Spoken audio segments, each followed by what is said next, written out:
Le Mali vient de frapper encore un autre coup. Un autre coup qui fait beaucoup de bruit cette fois-ci à Paris parce que c'est du jamais vu. Le Mali, tel une fourmi, est en train de déranger le coq français, piquant à gauche, piquant à droite, cherchant à le déplumer sur le plan diplomatique, le ridiculiser, l'étourdir. Aujourd'hui, c'est le Mali qui fait presque l'actualité diplomatique de la France et occupe les journaux. Généralement, on ne parle pas des pays africains qui tiennent tête devant la crête du coq français, qui est, soit dit en passant, le coq de la basse-cour dans les comptoirs coloniaux d'Afrique noire. Mais le Mali, progressivement, continue à déstabiliser la France, qui pourtant était habituée à déstabiliser les États africains. Je disais que c'est du jamais vu, puisque c'est celui qui est le vautour de la France dans l'extraterritorialité et qui représente la politique étrangère et qui fait d'ailleurs partie de ce qu'on peut appeler les derniers Mohicans de la France-Afrique. Eh bien, le bien nommé ministre de l'Europe et des Affaires étrangères, Jean-Yves Le Drian, est en train de broyer du piment parce qu'on est en train de vouloir le mettre dans la sauce au Mali et qu'on voudrait le manger avec du bon couscous. Jean-Yves Le Drian est donc convoqué par la justice malienne. Oui, la justice malienne convoque le ministre tout-puissant de la France, Jean-Yves Le Drian, devant lequel même Paul Biya tremble, devant lequel Alassane Ouattara courbe les chines, devant lequel Macky Sall presque en pleurs. Lui, Jean-Yves Le Drian, est attendu devant un tout petit juge au Mali, le juge d'instruction de la commune 3 du district de Bamako. L'information, quand elle est sortie, elle ressemblait à un poisson d'avril, sauf qu'en avril, point de poisson, peut-être, on peut en trouver sur des arbres. Mais l'information est prise au sérieux, malgré le fait que le Quai d'Orsay a fait semblant de ne pas la connaître, prétextant n'avoir pas eu la convocation, ou alors l'ambassade de France au Mali, disant tout simplement n'avoir pas été informé par rapport à cette convocation du patron du Quai d'Orsay, du patron de la France à l'extérieur, de la politique française à l'extérieur. De quoi s'agit-il? Eh bien, ce qu'on reproche souvent aux Africains, les présentant comme des détourneurs, ou alors les présentant comme des agents experts dans la corruption, la concussion, les marchés fictifs ou encore la surfacturation, eh bien, c'est le professeur qui cette fois-ci est corrigé par l'élève. Jean-Yves Le Drian est donc accusé d'atteinte aux intérêts du Mali et bien sûr d'autres choses qui, au regard de ce que la justice détient comme pièce à conviction, pourraient l'embourber Et pourquoi pas le conduire en prison? Oui, les gens ne s'imaginent pas un ministre français en prison. Ah bon? Ils sont sains? Ils ont des mains blanches? Ou alors, tout simplement parce que un juge africain ne sait pas interpréter la loi, ne sait pas dire la loi, n'a pas de pouvoir pour condamner un tout-puissant. Eh bien, avec le Mali, les temps sont révolus. Et aujourd'hui, le Mali est en train de tenir tête à la France en appliquant exactement les règles édictées par la même France aux États africains. À Paris, dans les milieux diplomatiques et également au niveau de l'Élysée et même la presse française, on a qualifié cette convocation de Jean-Yves Le Drian au Mali comme étant une simple provocation. Provocation d'autant plus qui mettent cela dans des relations troubles qui sont actuellement entretenues entre Paris et Bamako. Mais ceci est un raccourci, car la réalité est plus que ça, dans la mesure où Jean-Yves Le Drian est plongé dans le bon miel du Mali, comme je le disais, présenté souvent comme l'un des pays les plus pauvres du monde. Mais où, curieusement, les coqs français viennent picorer du maïs, ce maïs qui peut être de l'or, ce maïs qui peut être, et bien sûr, les matières du sous-sol, mais aussi, surtout, ce miel qui coule à flot à travers les marchés publics, à travers les entreprises françaises qui sont installées pas seulement au Mali, mais un peu partout dans les républiquettes bananières d'Afrique francophone. Jean-Yves Le Drian, il lui est donc reproché d'avoir tordu la main au valet, paix à son âme, Ibeka, du temps où il était d'un côté en France, lui il était ministre de la Défense, et de l'autre côté, Ibeka était président de la République. Jean-Yves Le Drian s'est donc présenté avec une société qu'il a eu à parrainer.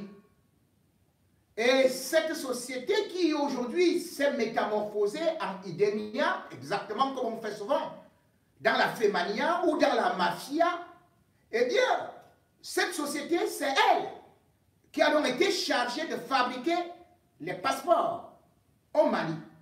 Les passeports biométriques et les passeports, bien évidemment, comme nous le savons, les entreprises françaises gagnent beaucoup ce marché-là. Sauf qu'aujourd'hui,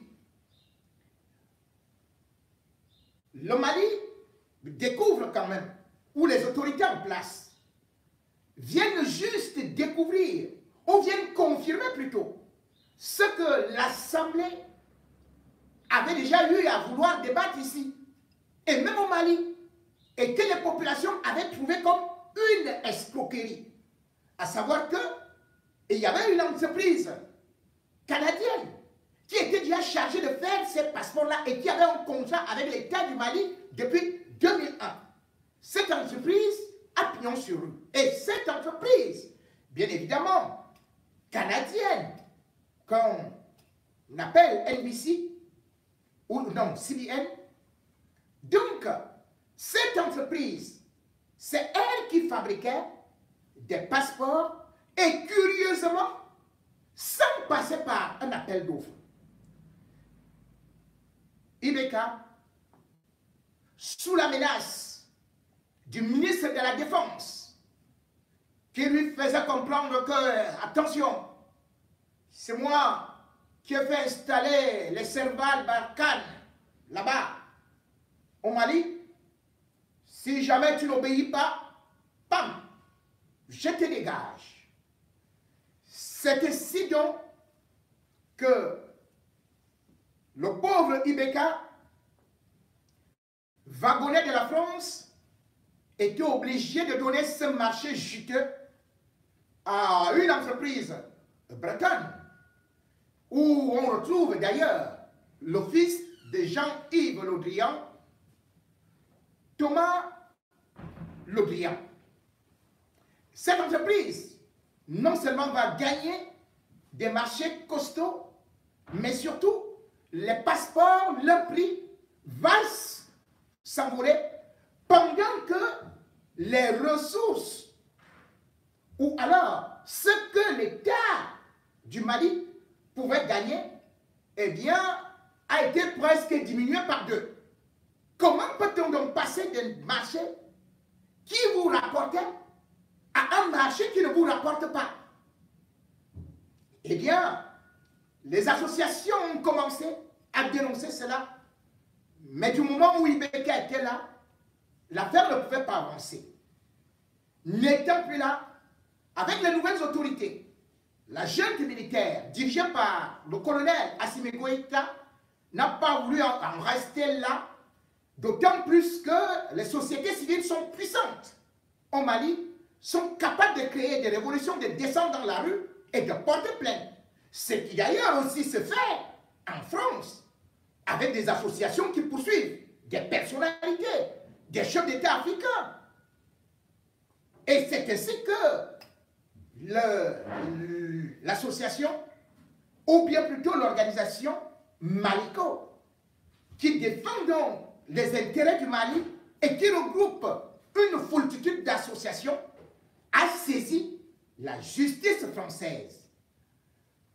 Le 20 juin, Jean-Yves Le Drian est donc attendu au cabinet du juge d'instruction au Mali. Eh bien, va-t-il partir? J'en doute. Mais cependant, il court d'énormes risques. Des risques parce que cette affaire non seulement éclabousse Jean-Yves Le Drian directement, mais surtout éclabousse le gouvernement Macron qui, voulant donner des leçons et voulant montrer absolument qu'il n'y a rien à gagner au Mali, est en train de prouver aux Français exactement comme ce qui se passait en RCA au temps de Bokassa, que non, le Mali est sucré, la France y gagne beaucoup, et surtout, Jean-Yves Le Drian y a mis des pieds et des mains avec toute sa famille, toute sa lignée et toute sa clientèle de profiteurs bretons. Ce n'est pas une façon de vouloir dire que un étranger ne peut pas gagner un marché en Afrique. Mais c'est la position qu'il occupait.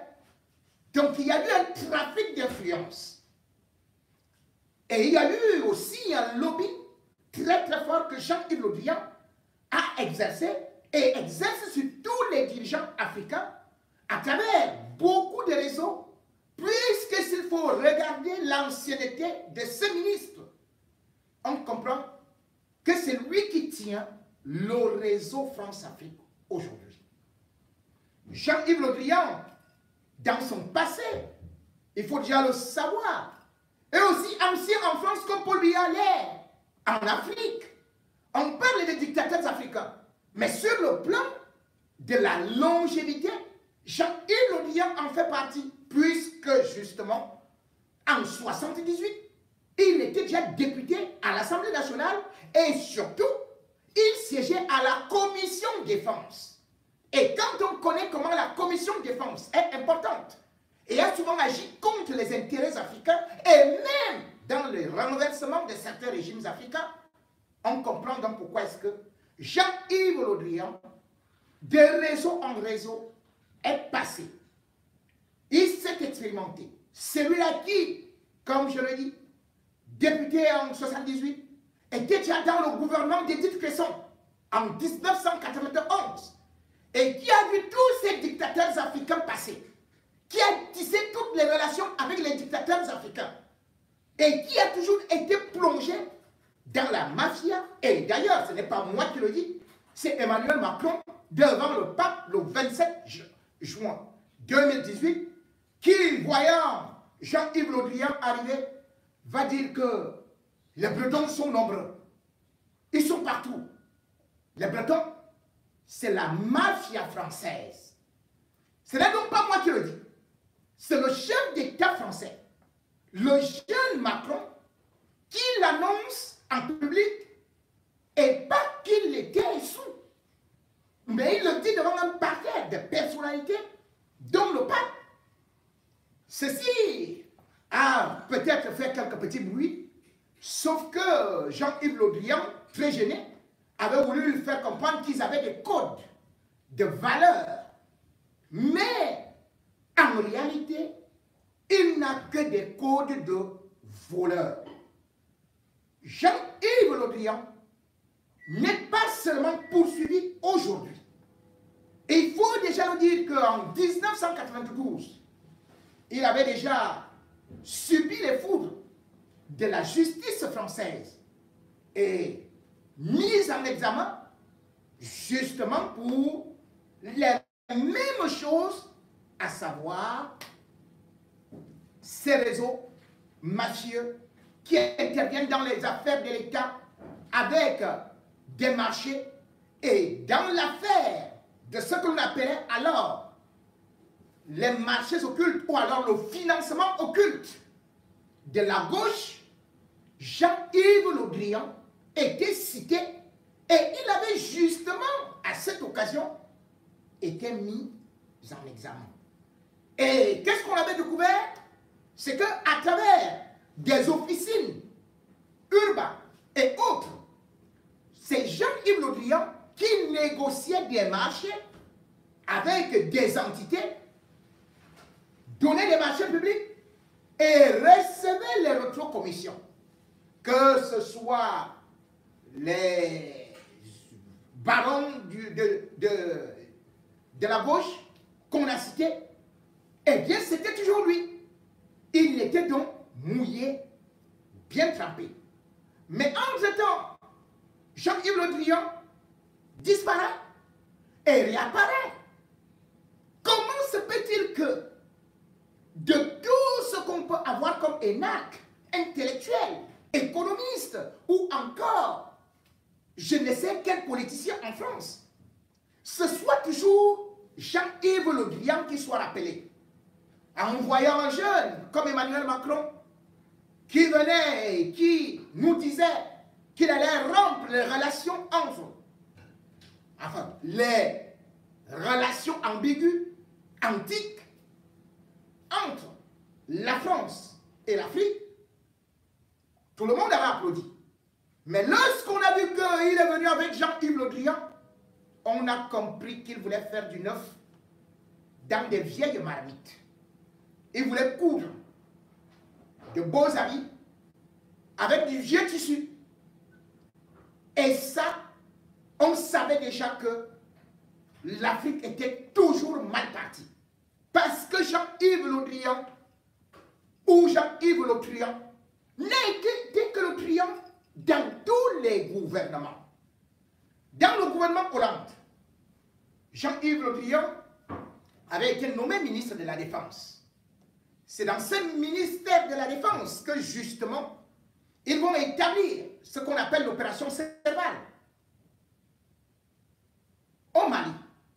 Et cette opération Serval, c'est lui qui le pilotait, puisqu'ils vont profiter de la fragilité du régime malien qui, on va demander au président de la transition, écris-nous une lettre, juste une lettre pour engager un pays. Et c'était le 10 janvier 2013. C'est ainsi que ce qu'on appelle aujourd'hui opération Barkhane, puisque c'est Serval qui s'est transformé, eh bien, a commencé au Mali sur une simple lettre exigée par Jean-Yves Le Drian. Et pendant ce temps, le même Jean-Yves Le Drian, qu'il faut-il le savoir, a des relations avec tous les vendeurs d'armes. Les Dassault, vendant les chars à gauche. En même temps, tous les réseaux avec les rebelles, il les connaît. Ils vont à gauche, ils vont à droite, et les Africains s'entretuent. Et ce n'est pas seulement en Afrique qu'il le fait. Il le fait à travers le monde. Raison pour laquelle ce lobby l'a toujours soutenu, le grand lobby breton, et surtout le grand lobby des francs-maçons, puisqu'il est devenu franc-maçon en 1980, et justement, c'est là où il a coopté la plupart des chefs d'État africains aujourd'hui. Ils sont liés par la franc-maçonnerie. Et c'est par là qu'il garantit, par ces réseaux, ce qu'on peut dire, la continuité à ces dictateurs qui sont en Afrique. Vous avez pu d'ailleurs constater que lors du sommet de Skopje, Paul Biya qui devait se rendre là-bas en Russie, a reçu un coup de fil de Jean-Yves Le Drian, lui disant « Ne bouge pas, j'arrive au Cameroun ». Et c'est comme ça que Paul Biya s'est assis, n'est plus parti. Le Mali, comme je le disais donc, avait donc été engagé sur une voie où le 7 et 8 mars, c'est-à-dire déjà le 11 janvier 2013, la France avait déjà envoyé ses troupes au Mali. Et par la suite, les 7 et 8 mars 2013, un accord militaire incroyable avait déjà été signé entre le maître et l'esclave, entre le patron et son employé.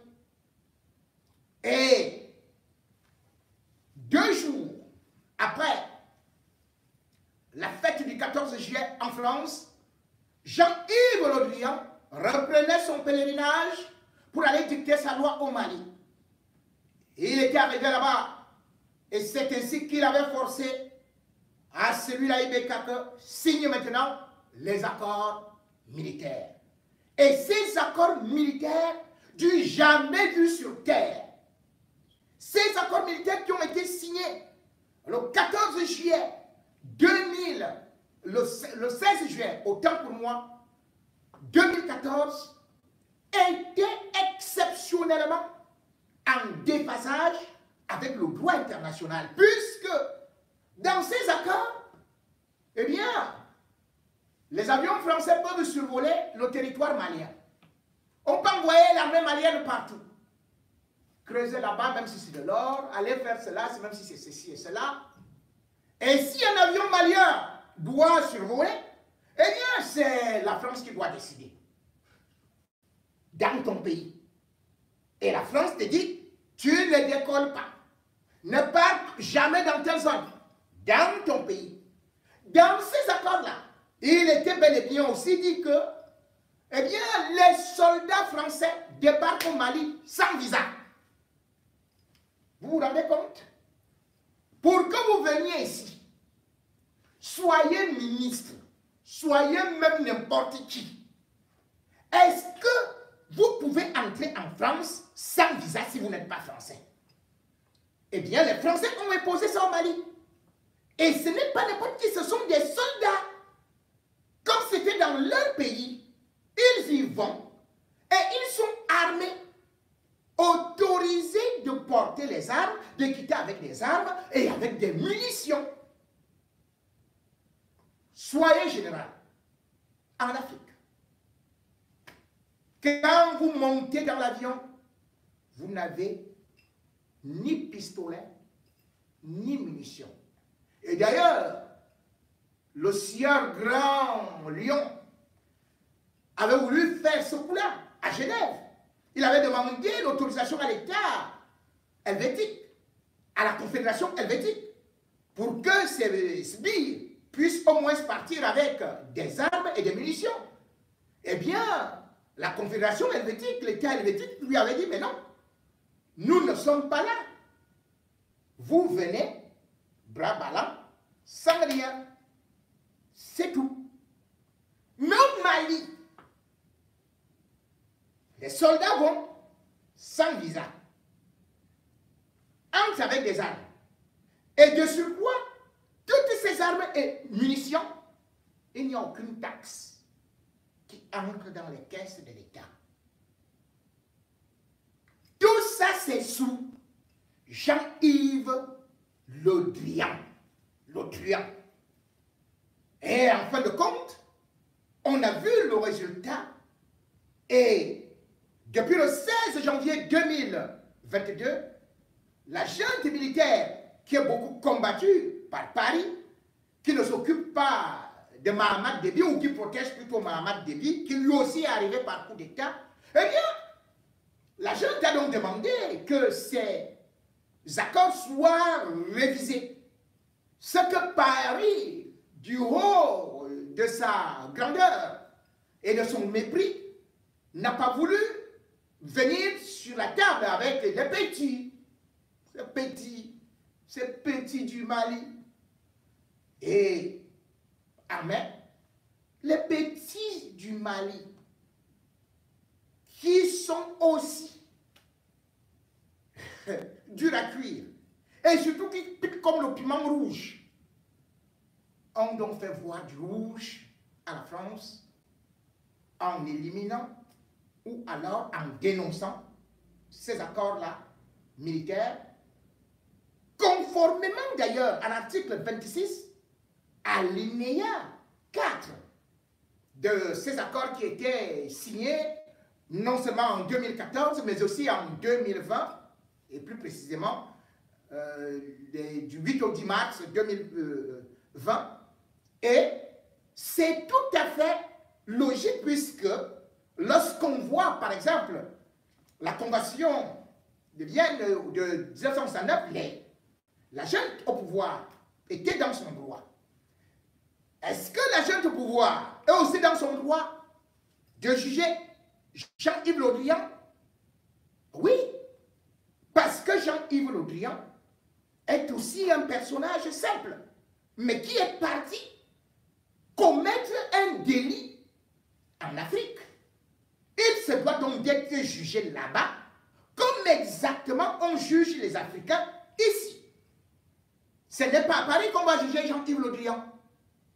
Non. C'est au Mali, à Bamako. C'est là-bas où il est parti avec une entreprise, avec son fils, et n'a pas respecté la loi de là-bas. Et il y avait bien un décret qu'il connaissait, c'est-à-dire le décret numéro 2015-060-040.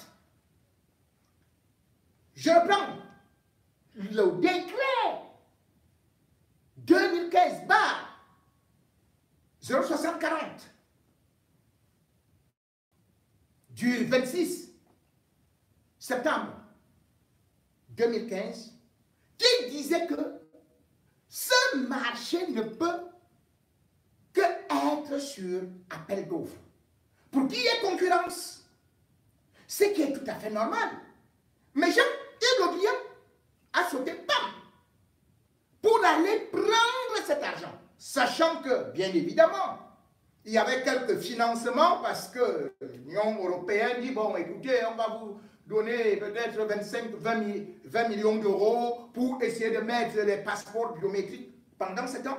Pourquoi est-ce qu'ils financent ça?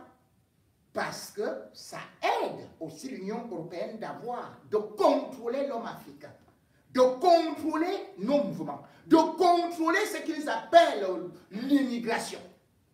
Voilà la réalité de ce financement. Mais non seulement l'Union européenne apporte des financements qui sont détournés par Jean-Yves Le Drian, mais l'État malien également. Et de surcroît, ils vont faire un commerce où il y a dol, il y a tromperie.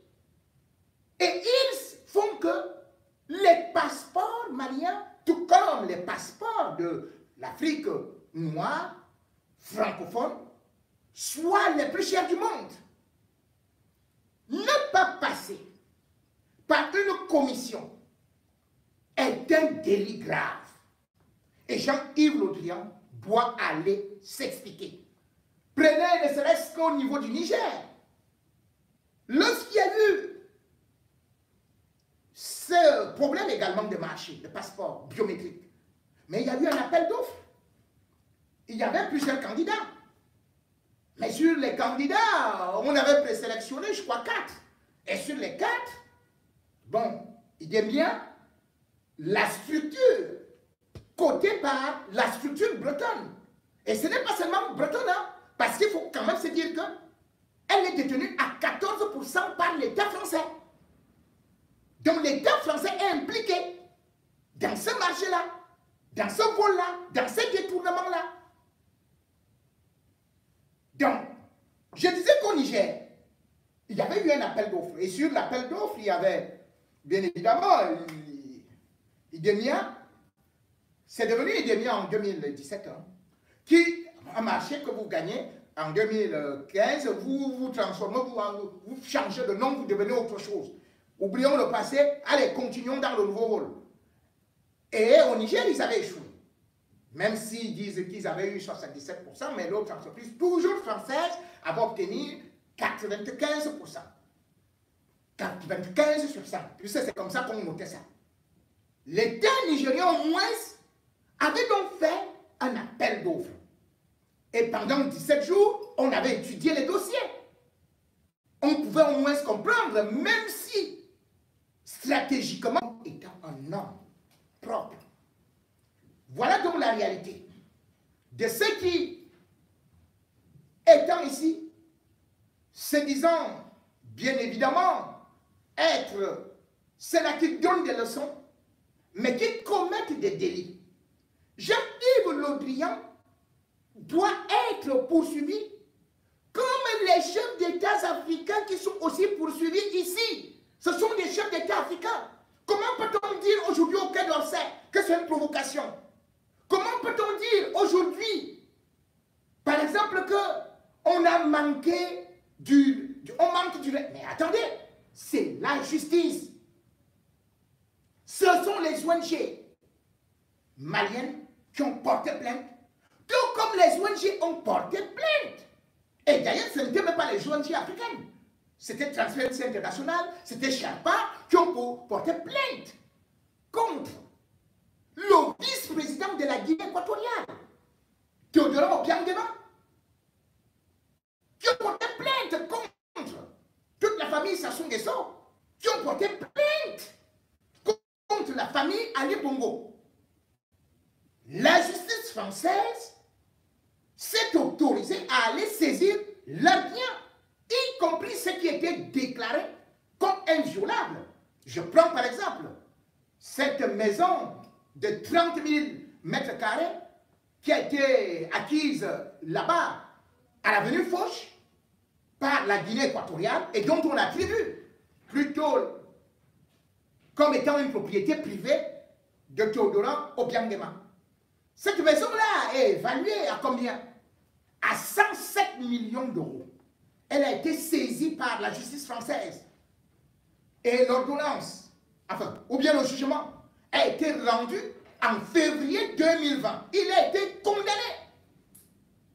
Non seulement il a été condamné à 3 ans de prison avec sursis, 30 millions d'euros d'amende, mais aussi, on a saisi tous ces biens. Donc on a gardé que cette maison seule. Je ne cite pas les autres biens de Théodore Obiang. Rien que cette maison-là, ce palais-là, où l'État équato-guinéen disait que c'est leur ambassade, eh bien, est estimé, d'ailleurs sous-estimé, à 107 millions, ça fait combien? 2 milliards. Près de 7 milliards. De francs CFA, vous prenez ça ou bien, je ne sais pas si c'est... Ça dépasse ça, 67 milliards. 67 milliards. L'État français a saisi ça, a confisqué ça, avec tous les autres biens estimés à 150 millions d'euros. Et ce n'était pas tout, puisque même le Royaume-Uni a également saisi. Comment donc la justice française, malgré le fait qu'il y a eu appel, cette condamnation est intervenue le 21 juillet 2021, et malgré l'appel, que ce soit au niveau de la Cour de cassation ou même à la Cour internationale de justice, Théodore Obiang a tout échoué. La justice européenne a dit non. détournement, blanchiment, recel de ceci et cela, des propriétés de l'État. C'était pas l'État français, de l'État équato-guinéen. Et c'est la France qui a saisi cela. Mais nous sommes en 2022. Le 5 avril, c'est un juge qui s'appelle Dominique Blanc. Vous entendez le nom? Blanc. C'est lui qui a mis en examen tous les enfants. Enfin, pas tous. Parce que tous, ça va arriver. Hein, d'Ali Bongo. Ali Bongo a laissé 54 héritiers. Mais 4 viennent d'être mis en examen en France pour des biens mal acquis. Les biens mal acquis, c'est quoi? C'est l'argent de leur pays. Ce sont les immeubles de leur pays. Et cela dit donc depuis 27 ans. En fait, la France prenait les impôts. La France voyait comment les comptes passaient. La France voyait comment est-ce que Bongo venait ici. Eh bien, Chirac applaudissait. Et c'est d'ailleurs lui qui a dit à Chirac, place le petit bout d'homme là, Sarkozy. Mais on l'a placé. On applaudissait. Dès qu'il meurt en 2009, on dit bon, commençons le procès des biens mal acquis. Donc, quand il était là, c'était bien acquis. Quand il meurt, mal acquis. Vous voyez la sorcellerie. C'est quelle hypocrisie ça? Pendant ce temps, le même Sarkozy qui est parti escroquer toute la Libye a fait tuer Kadhafi. Lui, il n'y a aucun procès contre lui. Il se balade en toute liberté. Mais la France est quand même partie porter Gbagbo, un président élu, dans son palais, l'a extradé, l'a abandonné à la Cour pénale internationale. Un président élu. Alors un président élu par son peuple, lui il est condamné. Il est poursuivi par les autorités occidentales, la justice européenne, diligentée par la France, les organisations françaises. Mais un brigand, comme Jean-Yves Le Drian, lui, ne peut pas se rendre au Mali, répondre à une convocation de justice. Mais Jean-Yves Le Drian sera donc condamné s'il ne s'y rend pas, tout comme son fils. Et le Mali va décerner un mandat d'arrêt international. On verra si ce ne sera pas appliqué. Jean-Yves Le Drian ne reviendra plus jamais en Afrique. Jean-Yves Le Drian va dire non, il a pris tout cet argent.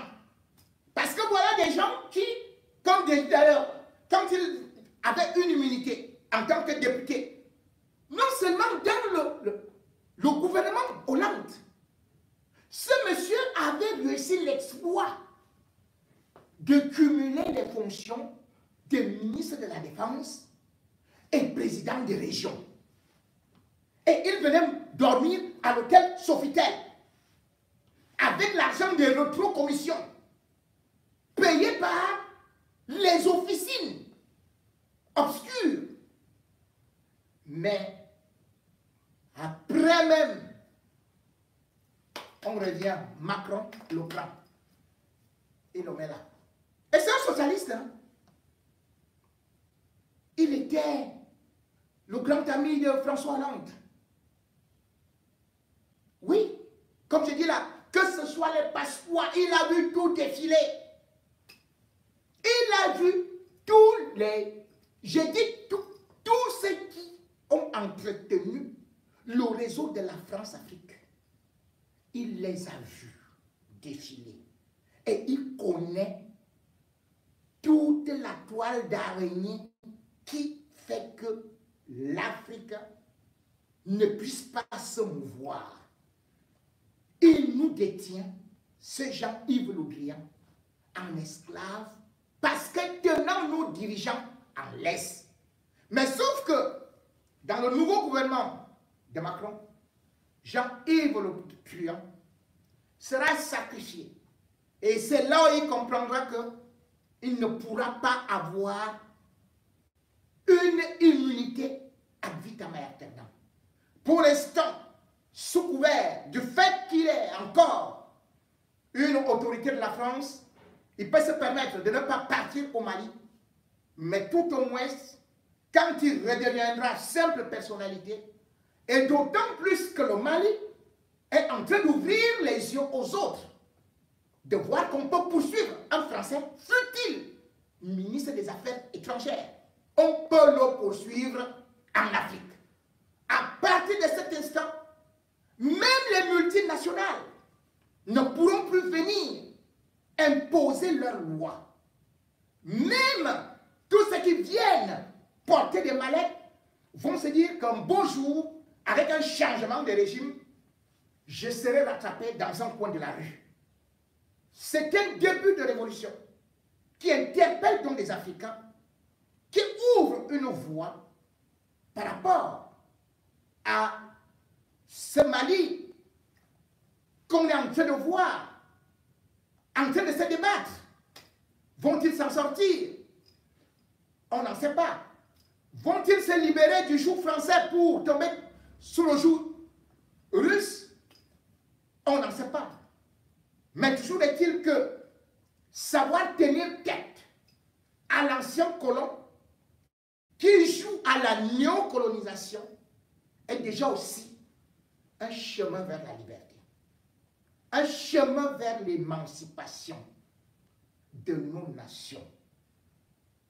Et parlons du panafricanisme, une route par laquelle beaucoup d'autres pays vont véritablement s'engouffrer.